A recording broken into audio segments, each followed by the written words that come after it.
In this video, we are going to have a look at the topic of variance analysis. So first and foremost then, there are a few definitions that you need to be aware of. So you need to understand what we mean by the term standard, which will be used throughout this video. So a standard is essentially a benchmark or measurement of a resource usage or revenue or profit or generation set in defined conditions. A standard cost, then, is a predetermined unit cost which is going to be based upon standard specification of resources, which are then going to be required to produce units. We then have standard price. So this is the expected price for selling the standard product or service. So we will see these three terms throughout these next few slides. So there are different types of standard which you need to be aware of. We have attainable standards, basic standards, current standards, and ideal standards. So we will first take a look at attainable standards. So these are based upon efficient operating conditions, and they do not expect a perfect world. Attainable standards will include an allowance for normal material losses or any machine breakdowns, etc. Attainable standards are going to be most frequently encountered into the workplace for the simple reason businesses understand that it is nigh on impossible to actually create a perfect world.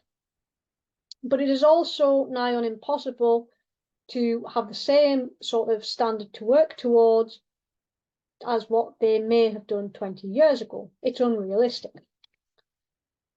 Attainable standards then provide a realistic but challenging target, so they can act as a motivator to staff because they feel that they can achieve their targets. However, they do have to do a little bit of work to actually arrive at that point. We then have basic standards.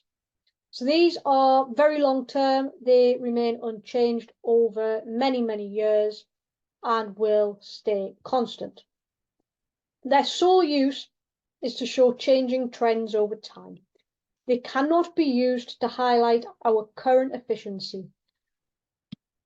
This can actually become demotivating to staff because they feel that their targets are just simply too easy to achieve. So the employees become bored and they may even look for work elsewhere. Current standards then are based upon current working conditions, and they do not attempt to motivate employees to improve upon current working conditions. And the final one is ideal standards, very hard to achieve because it is based upon a perfect operating condition. This would mean that you would have no wastage, no idle time, no stoppage time, and absolutely no inefficiencies at all. Everything is done to a perfect standard. With this, very close examination is needed, and it may actually result in large cost savings. However, a business must weigh up, is the labour rate that we pay actually worth having this ideal standard? So it may cause a negative impact on employee motivation because the standard is going to become very difficult to achieve, if not impossible. So employees may see this as a burden and may even lead to burnout. Standard costing then in the modern business environment. So there are some criticisms for businesses actually using standard costing in today's world. Let's take a look at those now. So it's a very dynamic environment, so it's difficult to set an amount which remains appropriate over time. Continuous improvement is therefore needed if a business wants to remain competitive in terms of the standards they are setting. If they simply just set an attaining standard, it can be seen as satisfactory to the employee rather than keeping those basic standards. There is also obviously an increased use of automation and technology today. So the heavy emphasis on labour variances probably isn't needed as much today as what it was back years and years ago. Modern products are also becoming increasingly digital. Thus, costs are going to change quickly and in unpredictable ways. The way we use our mobile phones, for example, has changed drastically over the last few years. And the other thing is, standards are actually time consuming if they need to be changed constantly. You need to get somebody to actually change them. What are you going to change them to, and how are you going to calculate that? So variance analysis then is a tool that can be used when looking at standard costing. So let's take a look at this. So what is variance analysis then? Well, it is the difference between our actual costs and our standard costs. It is also the difference between our actual sales and our standard sales, as well as being the difference between our actual sales volumes and our standard sales volumes. So an important aspect of performance management and control is variance analysis. The evaluation of performance by means of variance whose timely reporting should maximise the opportunity for managerial action is the reported definition by CIMA. So variance reports then comparing actual and budgeted results should be produced regularly. It is an example of good feedback control. So if you want to describe a variance then in a simple manner, a variance is simply the difference between our actual results and the budget or standard. So actual results are always going to be far better than expected results. That means it is going to be a favourable variance. Contrary, if our actual results are worse than our expected results, we are the opposite and we have an adverse variance. So variance groups then, we can split this down into sales variances, variable cost variances, variable overhead variances. So let's take a look at each in turn. Beginning with our sales variances then. What do they explain? Well, they explain what it says on the tin. It is the difference between our actual and standard sales prices. Our budgeted and actual sales volume differences will also be explored. So sales price variances then show the effect on the profit of a change in revenue caused by the actual selling price differing from that which has been budgeted. So we can calculate our sales price variance by doing the following. We take our actual selling price and we multiply that by our actual quantity sold, and then we deduct our standard selling price multiplied by our actual quantity sold. So if actual sales revenue is higher than expected, then the selling price variance is going to be a favourable one. Sales volume variance. So this is a measure of effect of the contribution or profit of not achieving the budgeted volume of sales. It is calculated by doing the difference between the actual and budgeted sales volume. It is important to note which type of costing system is going to be used for the business, because if they use marginal costing, then we are going to value it at our standard contribution figure. Contrary, if a business chooses to use absorption costing, we will value it at standard profit. So we calculate it by doing our actual sales volume less our budgeted sales volume, which will then equal our sales volume variance in units, and then we can multiply this by our standard profit or our contribution, dependent on what type of cost system the business is using. So what causes sales price variances then? Well, there's a few different things, and I'm sure that you can think of some yourselves.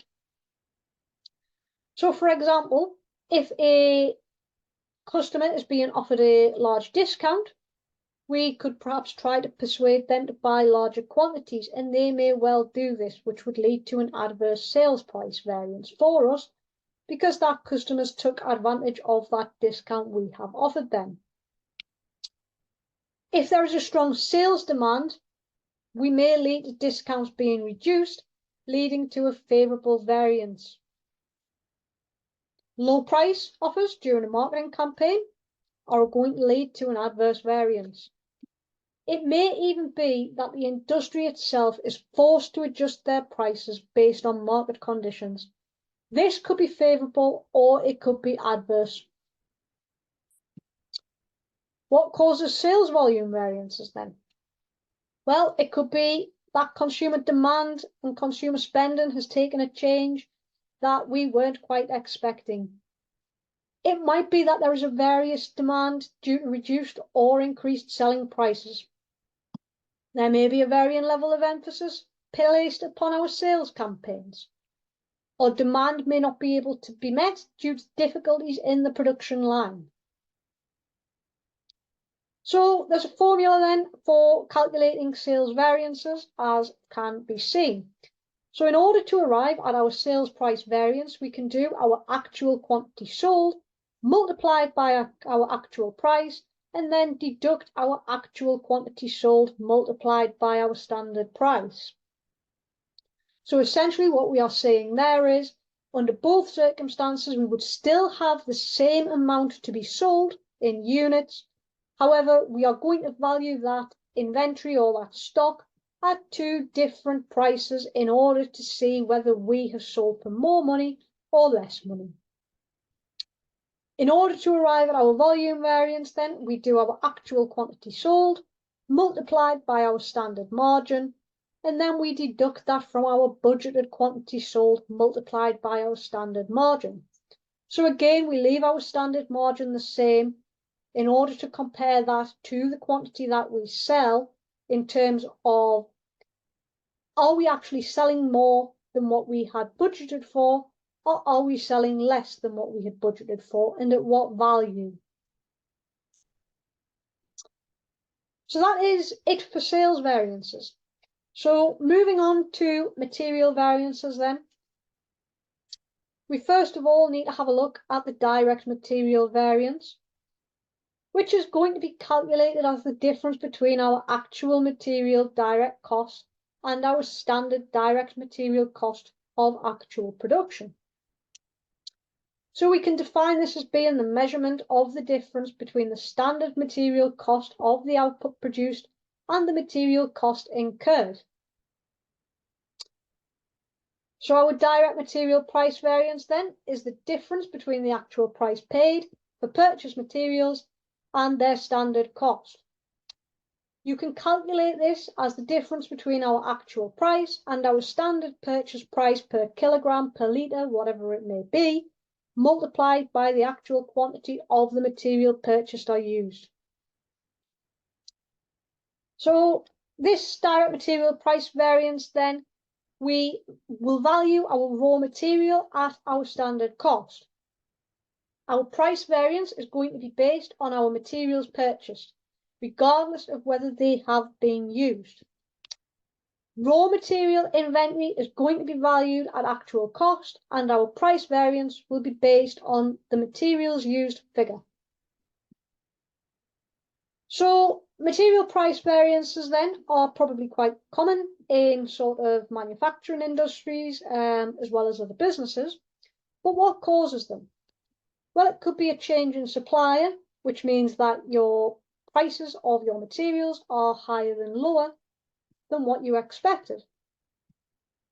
It could be due to an unexpected increase in price from the original supplier, or it might be a change in the quality of your material resulting in a change of cost to reflect that. It may even be that the size of the order could have an impact. So for example, bulk buy discounts are going to save the customer a little bit of money, whilst also meaning that you are perhaps going to have an adverse material price variance. So direct material usage variance. So this is going to measure how efficient a firm is at actually using the material, and it will compare the standard material usage for actual production with the actual material used. the difference is going to be valued at the standard cost. So we calculate it by doing our actual quantity used with our standard quantity of material specified for actual production multiplied by our standard purchase price. So again, material usage variances are going to be quite common, but why? Well, it may be that you have an improved quality control system. Likewise, if you have an adverse material usage variance, it may be that your quality control has dropped. It may be that you have defective materials. It could be that you have much more efficient work procedures than what you did a couple of weeks ago. And the level of wastage that you have. But when we think about wastage, we need to think, is it our material that's causing that, or is it our labour force that's having an impact? So in order to calculate our material variances, then we would do for our price variance, our actual quantity purchased multiplied by the actual price. And we would compare that to the actual quantity purchased multiplied by the standard price. For our volume variance, we would do our actual quantity used multiplied by our standard price, and we would compare that to our standard quantity multiplied by our standard price. So that's material variances covered. Moving on, we will have a look at labour variances. So firstly, let's have a look at the total direct labour variance. So this is going to be the difference between the actual cost of direct labour and the standard direct labour cost of actual production.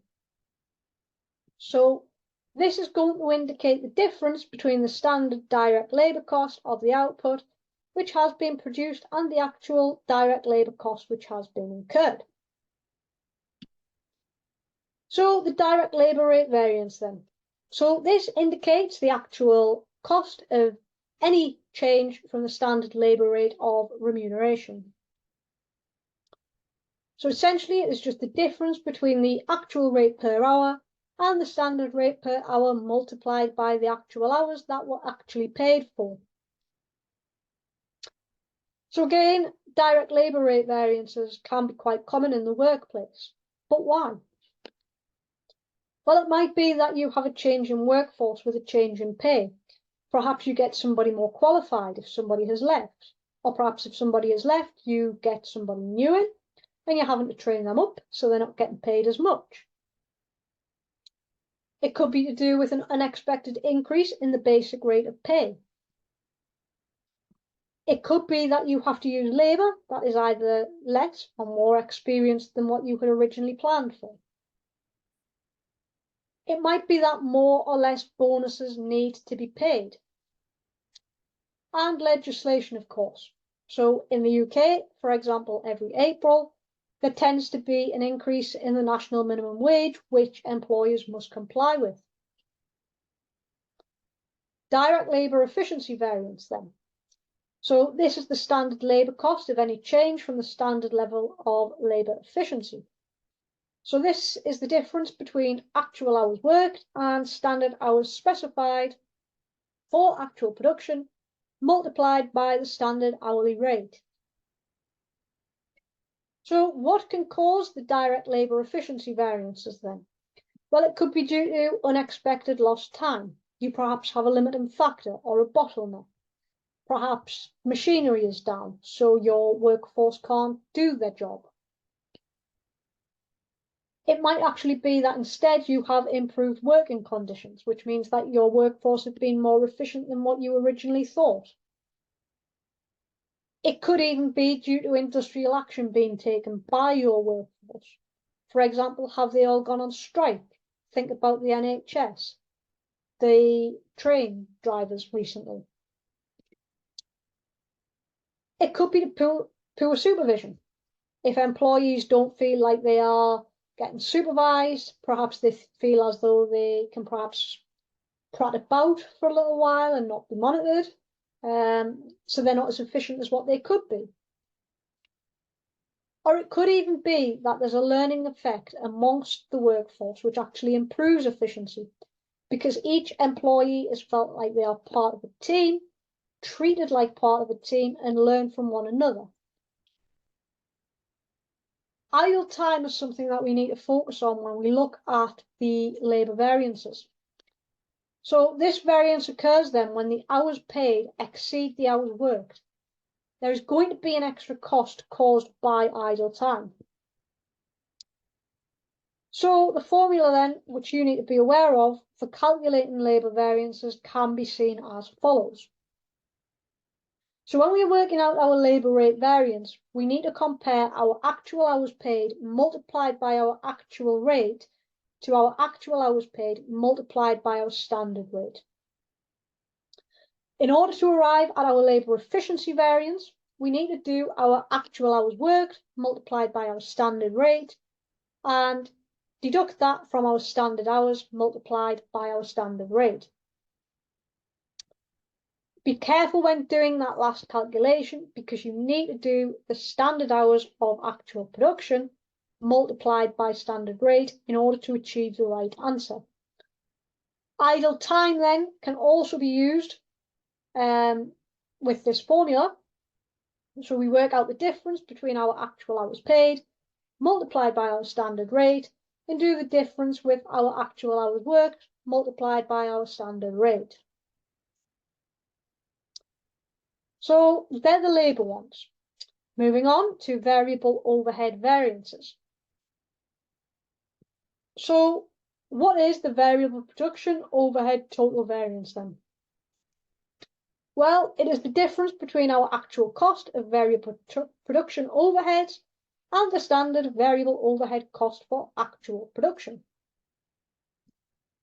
This overhead variance measures the difference between the variable overhead that should be used for our actual output and variable production overhead that is actually used. So this variance then indicates the actual cost of any change from the standard rate per hour. Hours will refer to either labour or machine hours, depending on the recovery base that the business choose to use for the variable production overhead. It is important that you read questions carefully and make sure you choose the right option. So the efficiency variance then for variable production overheads, it basically states that the standard variable overhead cost of any change from the standard level of efficiency. So the formula for this then, if we do our expense, we would do our actual hours worked multiplied by our actual rate and deduct that from our actual hours worked multiplied by our standard rate. Then, in order to get our efficiency variance, we would do our actual hours worked multiplied by our standard rate and deduct that from standard hours multiplied by our standard rate. Fixed production overheads then. So working out the total variance. This is going to be the difference between our actual fixed production overheads and our standard fixed production overhead cost absorbed by the actual production.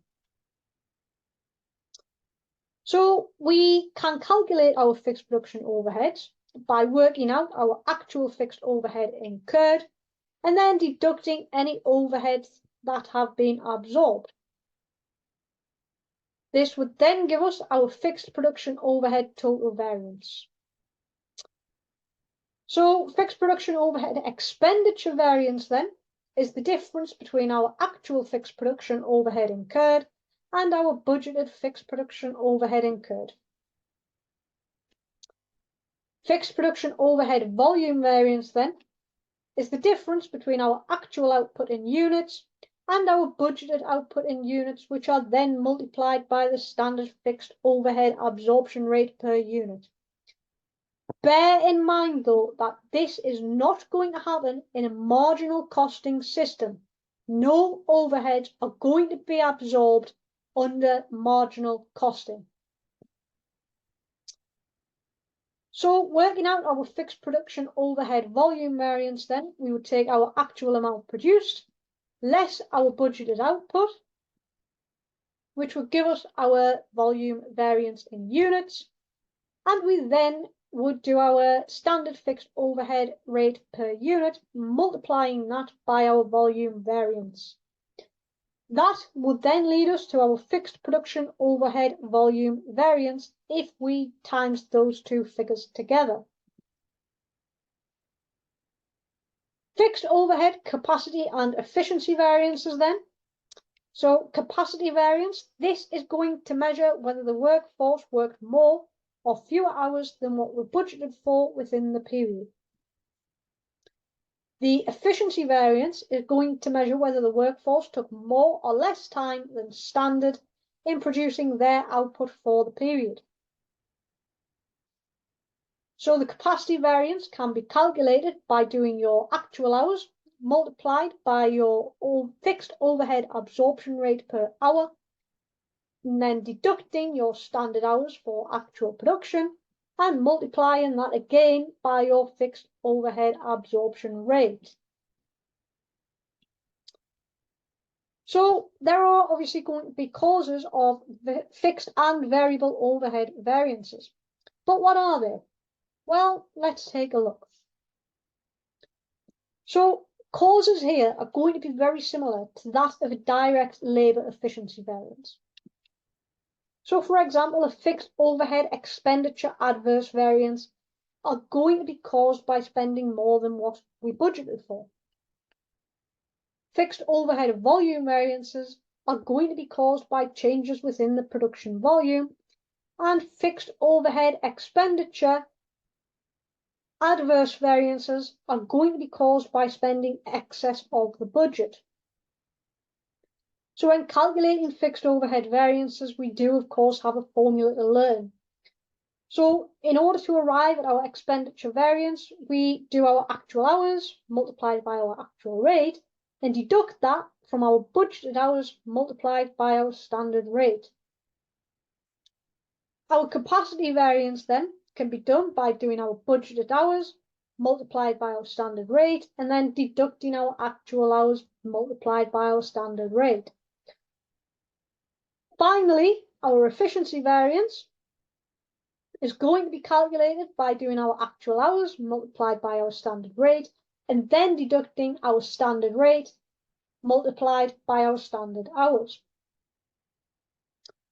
So if you get asked to do the volume variance, you need to know how to calculate the expenditure variance as well as the efficiency variance, because this is how you are going to achieve the figure to calculate your volume variance, because it is those two figures added together. So I guess one of the final things that we need to ask ourselves before we end this video, can variances be linked? Well, of course they can, yes. I'm going to give you a couple of examples. So for example, if we have bought cheaper materials, we are going to have a favourable material price variance. Because of that, we should have or may have increased wastage. Because we're using cheaper materials, they're not of high quality, we're going to have adverse material usage. Because of that, our workforce perhaps aren't going to be able to be as productive as what they could be because they're having to deal with a not so good quality material. So our productivity decreases. And this can in turn lead to an adverse labour efficiency. Another example would be if we reduced our sales prices. We are going to have an adverse sales price variance. In turn, it is going to cause a higher sales demand because more people want to buy. So we are going to have a favourable sales volume variance. So yes, they are linked. And just one final thing to note, you may be asked to portray a variance in terms of an operating statement. So what are they? Well, they are a very high-level variance report. They essentially reconcile the budgeted and the actual profit across a period, showing a clear and succinct summary. They will identify anything that should be brought to attention for management and directors' eyes.